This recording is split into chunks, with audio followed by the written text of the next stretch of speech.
ആനക്കുളത്തെ ആനകളെ കാണാനാണ് നമ്മുടെ ഇന്നത്തെ യാത്ര. പക്ഷെ ഇന്ന് നമ്മൾ പോകുന്നത് സാധാരണ പോകുന്ന റൂട്ടിലൂടെയല്ല.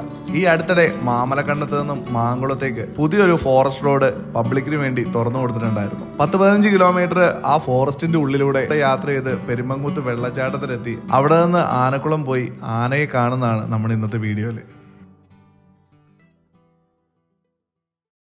നമ്മളിപ്പോൾ നിൽക്കുന്നത് മാമലക്കണ്ടത്തെ പ്രശസ്തമായ ഗവൺമെന്റ് ഹൈസ്കൂളിന് മുമ്പിലാണ്. ഈ പുറകെ കാണുന്ന ഈ മലയും വെള്ളച്ചാട്ടവും എല്ലാം കൂടെ കൂടിയിട്ട് ഈ സ്കൂളിന് വല്ലാത്തൊരു ഭംഗി നൽകുന്നതുകൊണ്ടാവാം കേരളത്തിൽ തന്നെ അറിയപ്പെടുന്ന ഒരു സ്കൂളായി ഇത് മാറിയത്.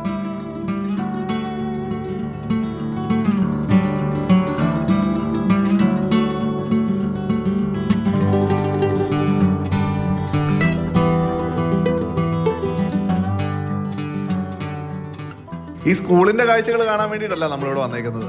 ഈ സ്കൂളിന്റെ മുമ്പിൽ ഈ കാണുന്ന വഴിയിലൂടെ പോയി കഴിഞ്ഞാൽ അടുത്തിടെ ഫോറസ്റ്റ് ഡിപ്പാർട്ട്മെന്റ് പബ്ലിക്കിന് വേണ്ടി ഓപ്പൺ ആക്കി കൊടുത്ത ഒരു ഫോറസ്റ്റ് റൂട്ട് ഈ വഴിയിലുണ്ട്. മാമലക്കണ്ടത്ത് നിന്നും മാങ്കുളത്തേക്കുള്ള വഴിയാണിത്. ആ വഴിയിലൂടെ യാത്ര ചെയ്ത് ആനക്കുളത്തേക്ക് പോകുന്നതാണ് നമ്മുടെ ഇന്നത്തെ ലക്ഷ്യം. അങ്ങനെ ആ സ്കൂൾ കഴിഞ്ഞ് മുന്നിലൂടെയുള്ള റോഡിലൂടെ നമ്മൾ വീണ്ടും മുന്നോട്ട് പോയി. ഏകദേശം ഒരു 1.5 കിലോമീറ്റർ ചെല്ലുമ്പോൾ നമ്മൾ എത്തുന്നത് എളംബ്ലാശ്ശേരി എന്ന് പറയുന്ന ഒരു സ്ഥലത്തേക്കാണ്. ഇതൊരു സെറ്റിൽമെന്റ് ഏരിയ ആണ്. ഇവിടെ ഒരു ഫോറസ്റ്റ് ചെക്ക് പോസ്റ്റ് ഉണ്ട്. അവിടെ നമ്മുടെ വണ്ടിയുടെ ഡീറ്റെയിൽസും ഒരു സത്യവാങ്മൂലം ഒക്കെ എഴുതി കൊടുത്തിട്ടാണ് നമ്മളെ ഒരു ഫോറസ്റ്റിനകത്തേക്ക് കടത്തി വിടുന്നത്. അങ്ങനെ നമ്മൾ കാട്ടിലേക്ക് കയറി. 2 വശവും ഈറ്റകൾ നിറഞ്ഞ ഒരു മണ്ണിട്ട വഴിയിലൂടെയാണ് നമ്മൾ പോകുന്നത്. നമ്മുടെ സ്വന്തം വണ്ടി കൊണ്ട് വരാനുള്ള പെർമിഷൻ ഈ അടുത്തിടെയാണ് ഈ റൂട്ടിൽ കിട്ടിയത്. ഞങ്ങൾ യാത്ര ചെയ്യുന്നത് നവംബർ 17-ാം തീയതിയാണ്. ഇതിന് ഏകദേശം 3-4 ദിവസം മുമ്പാണ് ഈ വഴി ഓപ്പൺ ആയത്. ഒരു കോടതി വിധിയുടെ റിസൾട്ടായിട്ടാണ് ഈ പബ്ലിക്കിന് വേണ്ടി ഇപ്പോൾ ഈ വഴി ഓപ്പൺ ആക്കി കൊടുത്തേക്കുന്നത്. ആനയുടെ പ്രസൻസ് നല്ല രീതിയിലുള്ള ഒരു കാടാണിത്. ഏകദേശം ഒരു 14-15 കിലോമീറ്ററോളം നമ്മൾ ഈ ഉൾക്കാട്ടിൽ കൂടെയാണ് യാത്ര ചെയ്യുന്നത്. ഞാൻ ആദ്യം പറഞ്ഞ പോലെ അധികം വണ്ടികൾ വരാത്തൊരു സമയത്താണ് ഞങ്ങൾ ഈ യാത്ര ചെയ്യുന്നത്. അതുകൊണ്ട് തന്നെ ഈ കാടിന് വല്ലാത്തൊരു ഫ്രഷ്നെസ് ആണ്. മനുഷ്യന്റെ കൈകടത്തലുകളില്ലാത്ത പ്രകൃതിയിലെ എല്ലാ കാര്യങ്ങൾക്കും ഒരു സൗന്ദര്യം ഉണ്ടാവുമല്ലോ എന്ന് പറയുന്ന പോലെയാണ് ഇവിടെ ഇപ്പോൾ കാണും.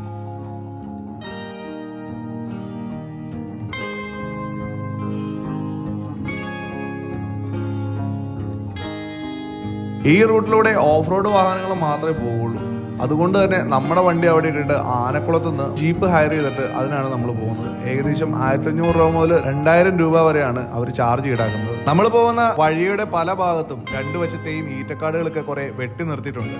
കാരണം ആനയുടെ ശല്യം നല്ലപോലെ ഉള്ള ഏരിയ ആയതുകൊണ്ട് വഴിയിൽ ആനയോ മറ്റോ നിന്ന് കഴിഞ്ഞാൽ കാണാൻ വേണ്ടിയിട്ടാണ് ഈ സൈഡിലുള്ള ഈറ്റകളൊക്കെ ഇപ്പോൾ വെട്ടി നിർത്തിയിരിക്കുന്നത്. അങ്ങനെ നമ്മൾ ചെന്നപ്പോൾ കണ്ടതാണ് ഈ ഫോറസ്റ്റ് ഡിപ്പാർട്ട്മെന്റിന്റെ ഒരു ഔട്ട് പോസ്റ്റ്.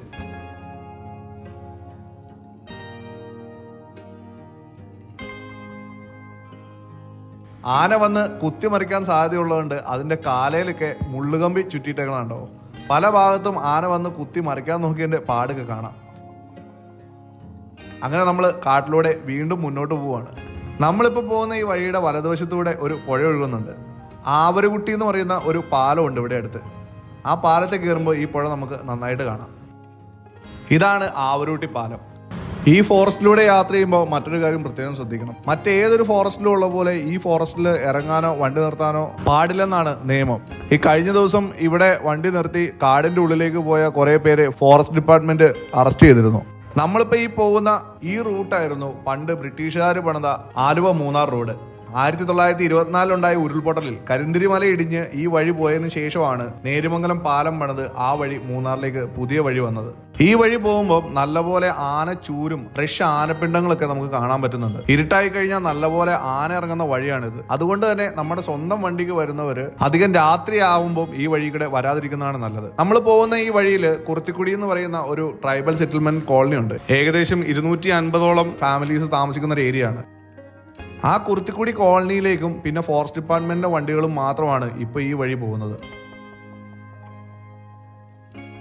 നമ്മൾ ആ ഫോറസ്റ്റ് ചെക്ക് പോസ്റ്റിൽ ഒരു സത്യവാങ്മൂലം എഴുതി കൊടുത്തിട്ടാണ് നമ്മുടെ സ്വന്തം വണ്ടിക്ക് നമ്മൾ ഈ കാട്ടിലേക്ക് കയറുന്നത്. ആ സത്യവാങ്മൂലം എഴുതി വാങ്ങിക്കാൻ കാരണം ഈ റൂട്ടിൽ നല്ലപോലെ വന്യമൃഗങ്ങളുടെ ശല്യം ഉള്ളത് കൊണ്ടാണ്. ഈ വഴി വരാൻ ആഗ്രഹിക്കുന്നവർക്ക് ഒരു 4x4 കേപ്പബിൾ ആയിട്ടുള്ള ഒരു വണ്ടി ഉണ്ടെന്നുണ്ടെങ്കിൽ ഈ വഴി വരാം. പക്ഷേ ഒരുപാട് രാത്രി ആവുന്നതിന് മുമ്പ് ഈ വഴിയിലൂടെ അപ്പുറ സൈഡിലേക്ക് കടന്ന് അല്ലെങ്കിൽ വന്ന് തിരിച്ചു പോകാൻ ശ്രമിക്കുന്നതാണ് നല്ല ഓപ്ഷൻ. വണ്ടികൾ കണ്ട് അധികം ഫെമിലിയർ ആയിട്ടുള്ള ആനകളോ വന്യമൃഗങ്ങളോ അല്ല ഈ കാട്ടിലുള്ളത്. അതുകൊണ്ട് തന്നെ പെട്ടെന്ന് വണ്ടിയുടെ ശബ്ദമോ ലൈറ്റൊക്കെ കണ്ടു കഴിഞ്ഞ് കഴിഞ്ഞാൽ അവ ആക്രമിക്കാനുള്ള സാധ്യതയും കൂടുതലാണ്. അത് ശ്രദ്ധിച്ചു വേണം ഇവിടെ വന്നു പോകാനായിട്ട്.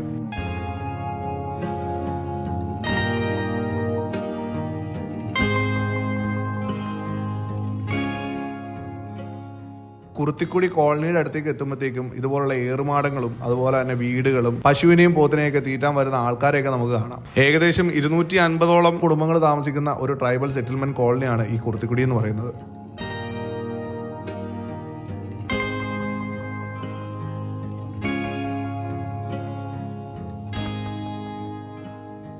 അങ്ങനെ കുറുത്തിക്കുടി സെറ്റിൽമെന്റ് ഏരിയ കഴിഞ്ഞ് നമ്മൾ ചെല്ലുന്നത് മാങ്കുളം പവർ ഹൗസിന്റെ പണി നടക്കുന്ന സ്ഥലത്തേക്കാണ്. ഡാം വരാൻ പോകുന്നത് മാങ്കുളത്താണെന്നുണ്ടെങ്കിലും പവർ ഹൗസ് വരുന്നത് ഇവിടെയാണ്. മാങ്കുളത്ത് നിന്നും വെള്ളം ഇവിടെ എത്തിക്കാനുള്ള ടണലിന്റെ പണിയാണ് ഇപ്പൊ നടന്നുകൊണ്ടിരിക്കുന്നത്. അതുകൊണ്ട് തന്നെ പെരുമ്പൻകുത്ത് മുതൽ ഈ പവർ ഹൗസ് വരെയുള്ള വഴി ഇനി അങ്ങോട്ട് പണി നടക്കുന്നതാണ്. KCB നല്ല വീതിയിൽ തന്നെയാണ് ഈ വഴി പണിത് വരുന്നത്. നല്ല വഴിയൊക്കെയാണ് ഇങ്ങോട്ട് പണിയുന്നതെങ്കിലും ഈ വഴി പണിയുന്നത് ഫോറസ്റ്റിന്റെ ഉള്ളിൽ തന്നെയുള്ള സ്ഥലത്താണ്. അതുകൊണ്ട് തന്നെ നമ്മൾ ഈ പോകുന്ന വഴിയിൽ പല സ്ഥലത്തും ആനപ്പിണ്ടവും മറ്റും നമുക്ക് കാണാൻ പറ്റും. ഈ റോഡ് പണി നടക്കുന്ന ഈ വഴിയിലൂടെ നമ്മൾ പോകുമ്പോൾ വഴിയുടെ വശത്തായി വലിയ പാറക്കെട്ടുകളൊക്കെ കാണാം. പണ്ട് അതായത് 1924 ഉണ്ടായ പ്രളയത്തിൽ ഉരുണ്ടുവന്ന വലിയ പാറക്കെട്ടുകളൊക്കെയാണെന്നാണ് പറയപ്പെടുന്നത്.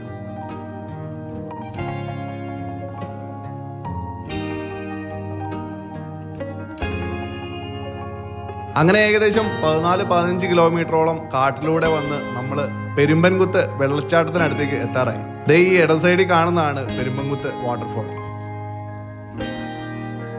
ഈ വഴി യാത്ര ചെയ്തപ്പോൾ എനിക്ക് കിട്ടിയ ഒരു എക്സ്പീരിയൻസ് എന്ന് പറയുന്നത് ഈ കാടിന്റെ ഫ്രഷ്നെസ് തന്നെയാണ്. അതായത് അധികം കളങ്കപ്പെടാത്ത ഒരു കാട്ടിലൂടെ പോകുമ്പോൾ നമുക്ക് കിട്ടുന്ന ഒരു പോസിറ്റീവ് എനർജി ഉണ്ടല്ലോ, അതായിരുന്നു ഈ യാത്രയിൽ ഉടനീളം നമുക്ക് കിട്ടിയത്.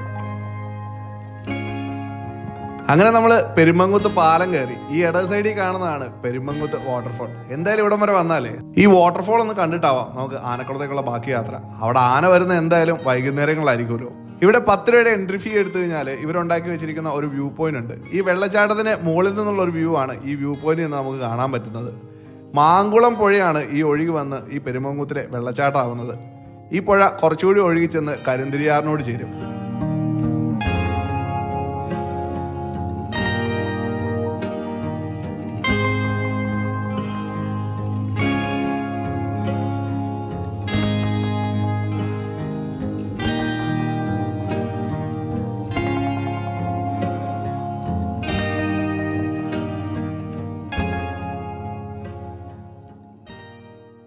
അങ്ങനെ കുറേ നേരം വെള്ളച്ചാട്ടമൊക്കെ കണ്ടിട്ട് നമ്മൾ നേരെ ആനക്കുളത്തേക്കുള്ള യാത്രയിലാണ്.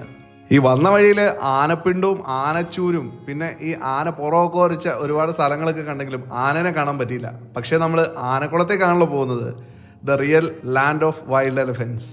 എന്തായാലും അവിടെ ആനനെ കാണാൻ പറ്റുന്നൊരു ഉറപ്പുണ്ട്. ഇന്നിനി ആനനെ കണ്ടില്ലെങ്കിൽ ആനനെ കാണുന്നവരെ അവിടെ സ്റ്റേ ചെയ്ത് ആനനെ കണ്ടിട്ട് പോരാനാണ് പ്ലാൻ.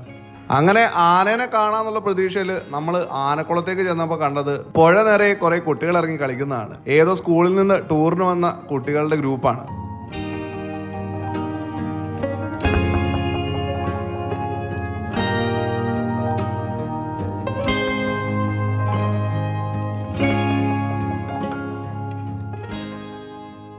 ഇന്നെന്തായാലും ഇവര് പോവാതെ ആന വെള്ളം കുടിക്കാൻ വരത്തില്ല എന്ന് ഉറപ്പായതുകൊണ്ട് നമ്മളിവിടെ ഒരു സ്റ്റേ ഓപ്ഷൻ നോക്കി. ആന വെള്ളം കുടിക്കാൻ വരുന്ന ഈ ഭാഗത്തുനിന്ന് ഏകദേശം ഒരു 50 മീറ്റർ പുറത്ത് ഒരു അടിപൊളി സ്റ്റേ കണ്ടുപിടിച്ചു. ഈ ഫോറസ്റ്റ് ഓഫീസിന്റെ നേരെ ഓപ്പോസിറ്റ് ഉള്ള ഈ റേഷൻ കടയുടെ മേളിലാണ് ആ റൂം. ആ റൂമിനൊരു പ്രത്യേകത ഉള്ളത് എന്താണെന്ന് വെച്ച് കഴിഞ്ഞാൽ നമ്മുടെ കട്ടിലിന്റെ സൈഡിൽ ജനലിൽ കൂടെ നോക്കി കഴിഞ്ഞ് കഴിഞ്ഞാൽ ഈ പുഴയിൽ ആന വന്നാൽ നമുക്ക് കാണാൻ പറ്റും. അത്യാവശ്യം 4 പേർക്ക് സുഖമായിട്ട് കിടക്കാൻ പറഞ്ഞ ഈ സ്റ്റേ ഓപ്ഷൻ നല്ലൊരു ഓപ്ഷനാണ് കേട്ടോ. കാരണം നൈറ്റ് ലേറ്റ് ആയിട്ടൊക്കെ ആയിരിക്കും ഇവിടെ ചിലപ്പോൾ ആന വരുന്നത്. പെട്ടെന്ന് തന്നെ നമുക്ക് പോയി ആനനെ കണ്ടിട്ട് വരാൻ പറ്റുന്ന സൗകര്യത്തിലുള്ള ഒരു സ്റ്റേ ഓപ്ഷൻ ആയിട്ടാണ് എനിക്ക് തോന്നിയത്. ഈ സ്റ്റേയുടെ കോൺടാക്ട് ഡീറ്റെയിൽസും മറ്റും ഞാൻ നമ്മുടെ ഡിസ്ക്രിപ്ഷനിൽ വെച്ചേക്കാം കേട്ടോ. അങ്ങനെ നമ്മൾ റൂമിൽ പോയി ഒന്ന് ഫ്രഷപ്പ് ആയി ഒരു 7 മണിയൊക്കെ ആയപ്പോഴത്തേക്കും വീണ്ടും ഇവിടെ വന്നു. ആനേനെ കാണാൻ നമ്മൾ മാത്രമല്ല ഒരുപാട് സഞ്ചാരികൾ ഇവിടെ വന്നിട്ടുണ്ട്. അങ്ങനെ കുറേ നേരം നോക്കി കഴിഞ്ഞപ്പോഴത്തേക്കും ദേ വരുന്നു. ആനയല്ല കേട്ടോ, അതൊരു മ്ലാവാണ്. രാത്രി ആയാലും ഇവിടുത്തെ കാഴ്ചകൾ കാണാനായിട്ട് ഇവിടെ ലൈറ്റ് ഒക്കെ വെച്ചിട്ടുണ്ട്. അങ്ങനെ 2-3 മ്ലാവുകൾ ആ കാട്ടിൽ നിന്ന് ഇറങ്ങി വന്ന് ആ വെട്ടമുള്ളിടത്ത് നിന്ന് പുല്ല് മേയുന്നുണ്ടായിരുന്നു. ഈ മ്ലാവുകൾ ഇങ്ങനെ മനുഷ്യന്റെ സാന്നിധ്യം ഉള്ളിടത്തേക്ക് വരാൻ ഒരു കാരണമുണ്ട് കേട്ടോ. ഇതുപോലെ വെട്ടവും വെളിച്ചവും മനുഷ്യരുടെ സ്മെല്ലൊക്കെ ഉള്ളിടത്ത് പ്രിഡേറ്റേഴ്സ് ആയിട്ടുള്ള പുലിയും ടൈഗറും അതുപോലെ വൈൽഡ് ഡോഗ്സ് ഒന്നും അധികം വരത്തില്ല. അപ്പൊ അതിൽ നിന്ന് രക്ഷപ്പെടാൻ വേണ്ടിയിട്ടാണ് ഈ മ്ലാവും മാനൊക്കെ ഇതുപോലെ മനുഷ്യരുടെ പ്രസൻസ് ഉള്ള സ്ഥലത്തേക്ക് രാത്രി കാലങ്ങളിൽ കൂടുതലായിട്ട് വരുന്നത്. അങ്ങനെ കുറെ നേരം ഈ ആനേനെ വെയിറ്റ് ചെയ്തുകൊണ്ടിരുന്നപ്പോഴത്തേക്കും ദേ വലതുവശത്ത് നിന്ന് ഒരു കൊമ്പൻ ഇറങ്ങി വരുന്നു. ഒരു കൊമ്പൻ ഇറങ്ങി വന്നത് കണ്ടപ്പോൾ തന്നെ മനസ്സിലായി ഇനിയിപ്പം ഇന്ന് വലിയ ആനക്കൂട്ടങ്ങളൊന്നും വരാൻ സാധ്യതയില്ലെന്ന്. ഇവിടെ ആന വരുന്നതിൽ കൊമ്പനാനകൾ കൂട്ടത്തിൽ ഉണ്ടാവത്തില്ല എന്ന് പറഞ്ഞിട്ട് പല കഥകളും സോഷ്യൽ മീഡിയയിൽ കണ്ടിട്ടുണ്ട്.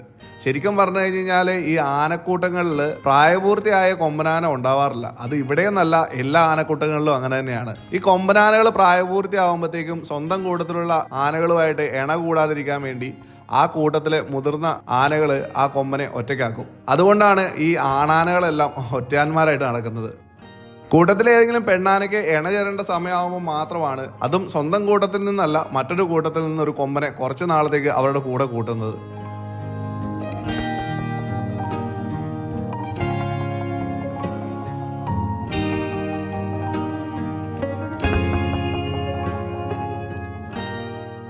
അങ്ങനെ നമ്മൾ നോക്കി നിൽക്കുമ്പം ഈ നടന്നു വന്ന കൊമ്പൻ അവിടെ നമ്മൾ മ്ലാവിനെയൊക്കെ പറഞ്ഞ് കാട്ടിലേക്ക് കയറ്റി വിട്ടു.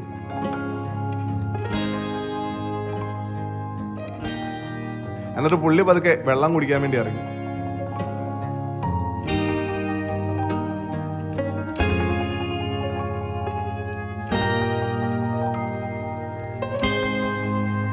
അങ്ങനെ ഇവൻ ഒറ്റയ്ക്ക് നിന്ന് കുറേ നേരം കുടിച്ചപ്പം എല്ലാവരും ഓർത്തു ഇന്ന് ഇവൻ മാത്രം ഉണ്ടാവുള്ളൂ. പക്ഷെ കുറേ നേരം കഴിഞ്ഞപ്പോഴത്തേക്കും ദേ 2 ആനകളോട് വരുന്നത്. അവരെ അങ്ങ് അകലെ കണ്ടപ്പോൾ തന്നെ ഈ വെള്ളത്തിലിറങ്ങിയുന്ന കൊമ്പൻ നേരെ കാട്ടിലേക്ക് കയറിപ്പോയി.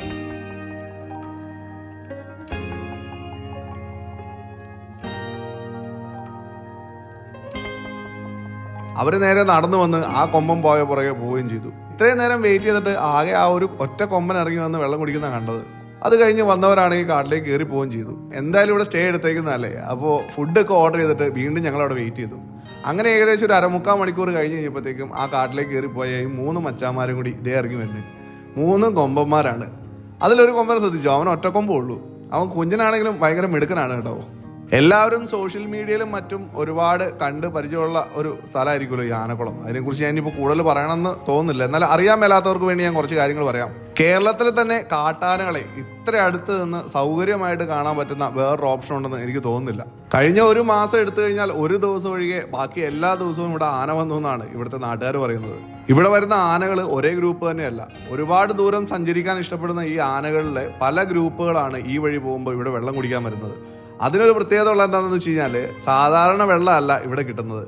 വർഷങ്ങളായിട്ട് ഈ ഒരു സ്ഥലത്ത് ഇതുപോലെ ആനക്കൂട്ടങ്ങളും ആനകളും വരാറുണ്ട്. സാധാരണ വെള്ളം കുടിക്കാനാണെന്നുണ്ടെങ്കിൽ കാടിനകത്തും അല്ലെങ്കിൽ ഈ പുഴയുടെ തന്നെ കാടിനോട് ചേർന്നുള്ള മറ്റു ഭാഗങ്ങളിലും വെള്ളം കിട്ടും. പക്ഷേ ഈ ആനകളെല്ലാം ഈ ഒരു സ്പോട്ടിലേക്ക് വരാൻ കാരണം ഇവിടെ ഉപ്പുരസമുള്ള ഒരു ഉറവയുള്ളത് കൊണ്ടാണ്. ആ ഉറവയിൽ നിന്നുള്ള വെള്ളമാണ് ഇവിടെ വരുന്ന ആനകൾ കൂടുതലും കുടിക്കുന്നത്. ആ വെള്ളം കുറെ കുടിച്ചു കഴിഞ്ഞാൽ ആനകൾക്കൊക്കെ മത്ത് പിടിക്കാറുണ്ടെന്നൊക്കെ പറയപ്പെടുന്നുണ്ട്. ആനകളുടെ ബീവറേജ് എന്ന് വരെ ഈ ഒരു സ്ഥലത്തെ അറിയപ്പെടുന്നുണ്ട്. അതിൽ എത്രമാത്രം സത്യം ഉണ്ടെന്ന് അറിയത്തില്ല. പക്ഷെ ഈ പുഴയിൽ 1-2 ഉറവകളിൽ ഉപ്പുരസമുള്ള വെള്ളം ഉണ്ടെന്നുള്ളത് വാസ്തവമാണ്. അതിലേക്കാണ് ഈ ആനകൾ തുമ്പിക്കൈ ഇറക്കി ആ ഉറവയിൽ നിന്നുള്ള വെള്ളമാണ് ഏറ്റവും കൂടുതൽ കുടിക്കുന്നത്. ഇത് ഇന്നും ഇന്നലെയും തുടങ്ങിയതല്ല. പണ്ട് ബ്രിട്ടീഷുകാരുടെ കാലം മുതൽ ഇതുപോലെ ആനകൾ ഇവിടെ വെള്ളം കുടിക്കാൻ വരാറുണ്ടായിരുന്നു. അന്ന് ബ്രിട്ടീഷുകാർ ആനേനെ വേട്ടയാടാനായിട്ട് ഈ സ്പോട്ടായിരുന്നു കൂടുതലായിട്ടും ഉപയോഗിച്ചുകൊണ്ടിരുന്നതെന്നാണ് പറയപ്പെടുന്നത്.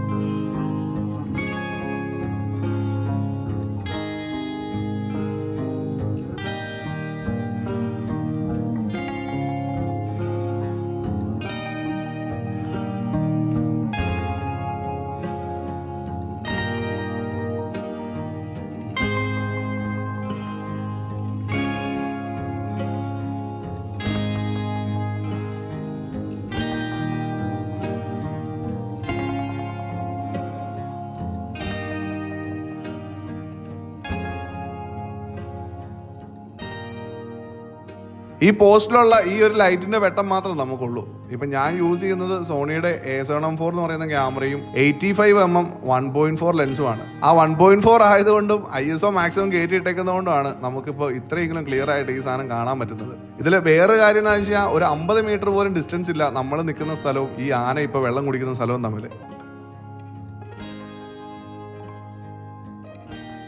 എന്തായാലും ഇതുപോലുള്ള ഒരുപാട് ആനകൾ നിറഞ്ഞ ഒരു വഴിയിലൂടെയാണ് ഇന്ന് നമ്മൾ യാത്ര ചെയ്ത് വന്നത്. കാട്ടിലൂടെ നമ്മൾ വന്ന സമയത്ത് നമ്മുടെ അരികിൽ നമ്മൾ കാണാതെ ഒളിച്ചിരിക്കുന്ന ഒരുപാട് ആനക്കൂട്ടങ്ങൾ ഉണ്ടെന്ന് നമുക്കറിയാം. പക്ഷെ ഇവിടെ വന്നപ്പം ആനനെ കാണാനും പറ്റി. ആനക്കുളം എന്ന് പറഞ്ഞു കഴിഞ്ഞാൽ തന്നെ ദ ലാൻഡ് ഓഫ് എലഫൻസ് എന്നാണല്ലോ പറയുന്നത്. ഇവിടെ വന്നിട്ട് ആനനെ കണ്ടില്ലേ പിന്നെ എവിടെ പോയാലും ആനനെ കാണാൻ പറ്റുക.